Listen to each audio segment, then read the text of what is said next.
Welcome back. I'm talking with Matthew Cameron with the TWRA, and we had been discussing before we took a break about BUI on the water, and people just, you think because you're on the water you can just drink as much as you want and everything else, but it affects you totally differently. Certainly does. Research shows that one beer on the water will affect you about like 3 beers on land. It's going to have so much more of an impact on you, a negative impact on you on the lake or on a river, I guess, for that matter, because of the additional stressors that are on your body when you're in a boat, and the wave action being the biggest one, just that fluid environment, the swaying around, the wind, the noise, vibration, all those things. Dehydration, you mentioned that during the break.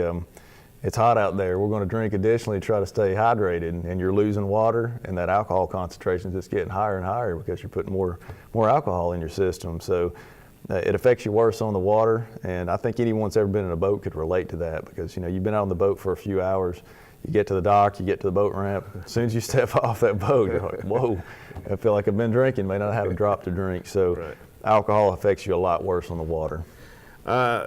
We were talking just briefly, you have a standard test, I guess, that you perform in your field sobriety that you do.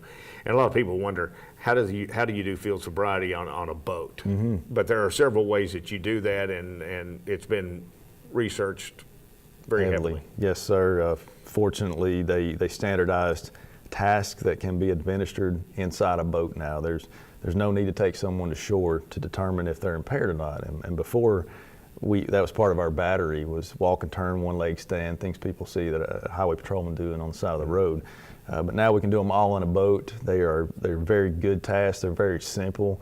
We perform them in training to sober people. They have very little trouble doing these tasks.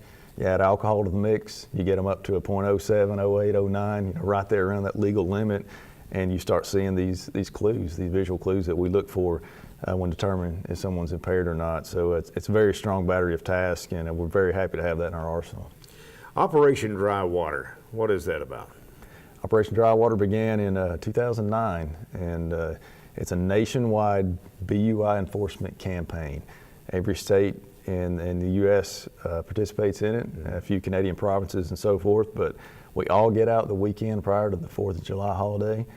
We saturate the waterways with law enforcement officers, and we're not hiding the fact that we are looking for impaired boaters, and a lot of that occurs in the afternoon, in the evening, and well into the night. So we're going to be out there every chance we get, and just trying to look for impaired operators and hold them accountable.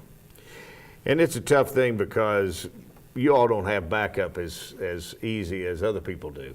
And good point. A lot of the guys are out there alone, and they're in secluded areas.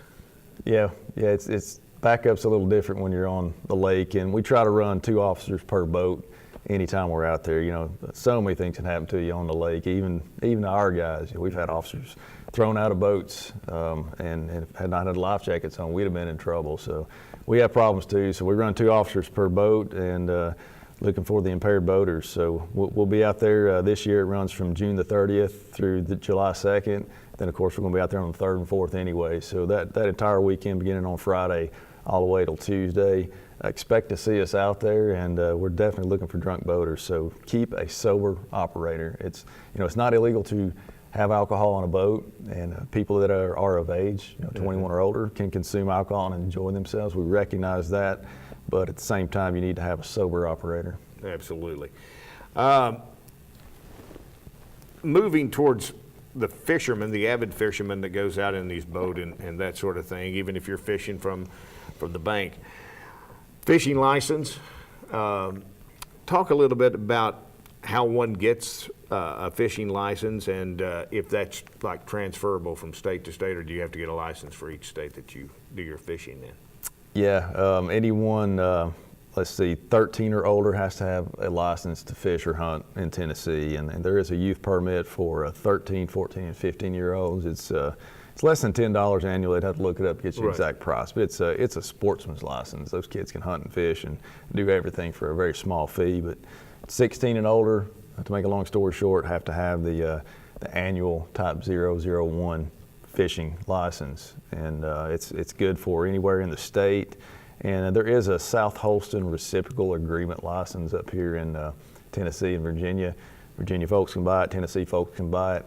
You have to have your regular fishing license, but you pick that one up in addition to your regular license, and you can go into Virginia and fish anywhere on the body of water in Virginia, just like the folks in Virginia can come down and fish Tennessee with that additional permit. So you don't have to buy that non-resident out-of-state license, which gets very expensive. And I guess a lot of trout fishermen do that, and you still have to get that trout stamp, right? Correct. Yeah. If you're pursuing trout, you need that trout license on top of your regular permit. And for a long time, we've said, if you're keeping trout, that's when you need the license. But there are a lot of guys that don't keep them at all, and they still go after those trout. So if an officer can say this person is trout fishing based on the gear he's using, the equipment, the tackle, where he's at, how he's fishing, then there's no doubt he's trout fishing. He needs that license as well. Now, hunting license, that's totally separate from the fishing license, or are those a combination as well? Not totally separate. The fishing license and the small game hunting license are a combination license. And we get asked all the time, why don't you just have a fishing license? I don't hunt rabbits or squirrels or doves. I don't need that small game. But TWRA, as most other states do, receives federal money from the U.S. Fish and Wildlife Service for every hunter and every fisherman we have. So when we sell that combo license to a fisherman, for example, we count him as a fisherman and as a hunter, so we get more federal kickback. So Right. it's a money thing. Talk about the lifetime sportsman license. How does that work? Boy, that's one of the best things we've got going, at least for those under age 3. If you're under, I guess you haven't reached your 3rd birthday, it is a $200 license that is good for the rest of that person's life. So Wow. you get that for a kid. If you have a child or grandchild that's young, you need to go ahead and pick that up.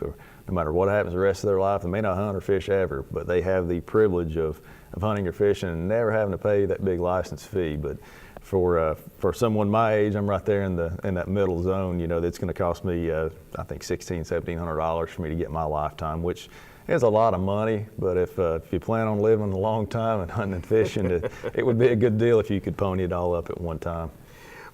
The fishing right now, as far as in most places, is pretty good. Are you seeing any kind of slowdown in Boone, the Boone area? Is it still good? That's a good question. Early on, as soon as that water dropped and all those fish concentrated, it was, can't say fishing in a barrel. It'd be a long flowing barrel, I guess you could say. But, guys were having just tremendous days out there on the water. And I haven't kept up with it like I should, but I imagine it's still better than it would be if the lake were flooded back. But when you get to that point, though, you got to consider too, there's a lot more predation on smaller fish, and fish aren't going to spawn and reproduce the same as they would when the lake is up. So it's probably going to diminish over time. I imagine it's still pretty good, but it's got to get less and less just from a reproduction standpoint.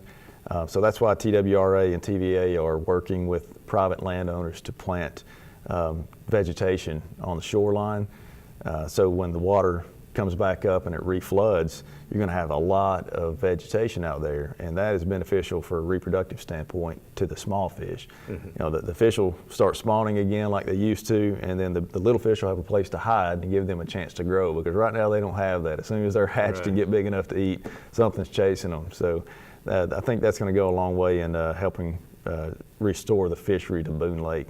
And also to point out, our hatchery system. We've got several warm water hatcheries across the state, and we can produce pretty much any game fish in the hatchery, and we will work hard to get the fishery back to where it was.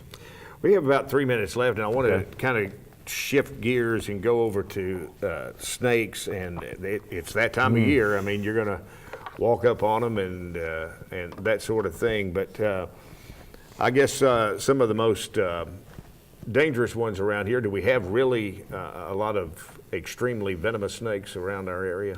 The worst one we have is going to be the timber rattlesnake, and it's found statewide, believe it or not, more in the higher elevations, but you can find them all over the state. But it's a very elusive critter. It does not like people, and it's going to hunt mainly at night. So they avoid us at most costs, but occasionally we may come in contact with them, especially in densely wooded areas. That's what they prefer.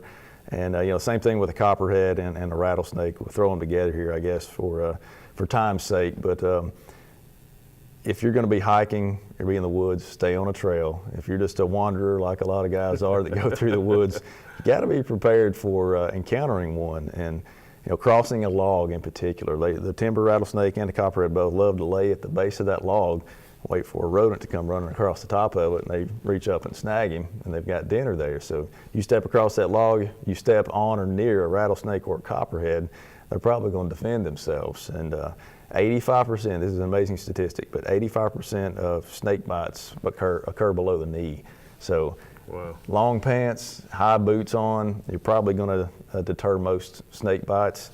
And then what I found out too from research is about a third of all snake bites occur from someone harassing the snake. Oh, there's the copperhead, let's get a stick, let's poke at him. He's going to poke back, a lot of times and get bit. And that's really not a legitimate snake bite. That's one that snake is just doing what they need to do to defend himself. So leave the snakes alone, don't try to handle them. And be careful if you're going to be hiking or walking in wooded countries. And just make sure you're wearing something that if you're going to be hiking or out in the woods that you, like you say, got some high boots on or something like that. Yeah, and golly, fabrics, technology has given us amazing lightweight fabric that you could hike in long pants and you're going to stay cool. And the baggier the better. If you got something tight on, they're going to get your skin. If you got something loose on, they're probably just going to get the fabric anyways. Right. Well, I do appreciate your time with us talking about boating safety and snakes and wildlife and everything else. That's a great Matthew opportunity. Cameron, my host today here on A Closer Look.